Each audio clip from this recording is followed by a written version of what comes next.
Sometimes the future doesn't arrive with a gentle announcement. Sometimes it hits like a shockwave. Today, we're jumping back to 2026, the year the electric car stopped being just an option and became an economic necessity for millions of people, almost overnight. So let's get into it. Seriously, just take a second and think about that. What if you woke up tomorrow and the cost to fill up your car, to get to work, to live your life was suddenly a third more expensive? What would you do? Well, for pretty much everyone around the globe, that scary thought became a reality. In March of 2026, a single event sent tremors through the entire global economy. And the very epicenter of that quake? Yeah, it was the gas pump. In Italy, they had a name for it, the Grande Scossa, the big shock. And it really was. It wasn't just one single thing, but a perfect storm of events that hit consumers right where it hurts most. The wallet. And man, did it happen fast. Blink and you'd miss it. It kicked off with new tensions in the Strait of Hormuz, that critical choke point for the world's oil supply. That set off an immediate price shock, and by the end of that single month, our entire relationship with our cars had been turned completely upside down. All across Europe, this one number, €1.90 per liter, became this huge psychological barrier. It wasn't just a pain anymore. This was the point where running a regular gas car started to feel totally unsustainable for a lot of families. And this wasn't just happening in Europe. Oh no. Over in the United States, prices blew past the $4 a gallon mark. We're talking a jump of more than 33% in a month. For a country that is literally built around driving, this was a massive, massive economic blow. Okay, so this is where the story gets really, really interesting. This pain at the pump kicked off a global rush to electric. But here's the thing, not everybody reacted the same way.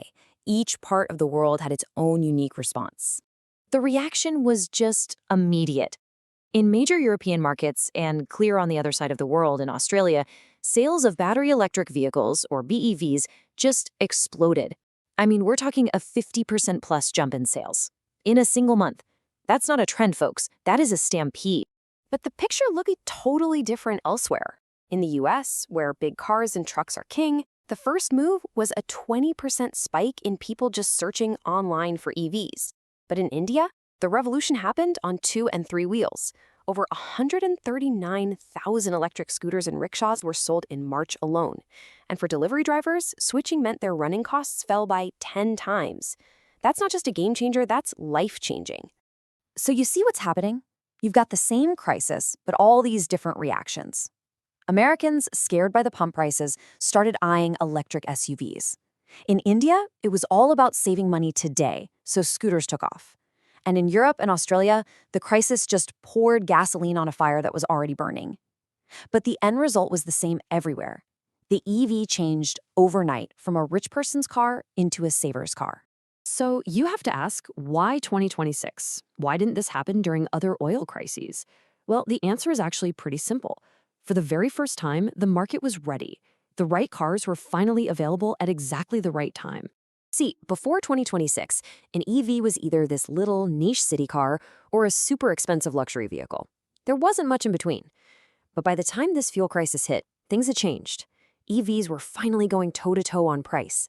And, this is the big one, they came in sizes that actually worked for families. And let's talk about the actual heroes of this story. You had the Tesla Model Y Lao, a new 6-seater version that finally solved that but my family won't fit problem.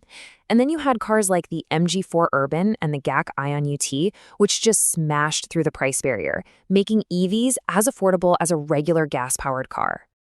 But here's the biggest surprise of 2026, the real plot twist. It wasn't happening in the shiny new car showrooms. It was the absolute explosion of the secondhand EV market. This is where the really smart money was going. This number is it's wild. In Europe, online searches for used EVs tripled. Not a 30% jump, they tripled. People needed a solution to these crazy gas prices, and they needed it right now, not 6 months from now. And when you look at it, the logic was just undeniable. First off, you could get a used EV immediately. No waiting lists. Second, it was the perfect answer for a second family car just for the daily commute, instantly slashing your travel costs. And in the US, used models that hit that $25,000 sweet spot, they became the hottest thing on the market. So, when you put all of these pieces of the puzzle together, the shock at the pump, the right new models being there, the boom in the used market, it all points to one single powerful conclusion. The main reason people bought an EV had fundamentally changed. And this chart just lays it out perfectly. At the peak of the crisis, filling up a tank of gas cost almost 8 times more than charging an EV at home overnight. I mean, when the difference is that stark, the choice becomes incredibly simple. It's not about your beliefs anymore, it's just about the math. This quote right here just nails the entire shift of 2026. The electric car went from being a favor to the environment to being a life jacket for the wallet. It was about economic survival in a world of crazy, unpredictable fuel prices. So here's the big takeaway. 2026 was the year the motivation to go electric finally tipped. It stopped being mainly about saving the planet and started being about saving your own money. The fuel crisis was the trigger, for sure, but it was that new wave of affordable and practical EVs that made the whole revolution possible. Which leaves us with one last thing to chew on. The big shock of 2026 was oil.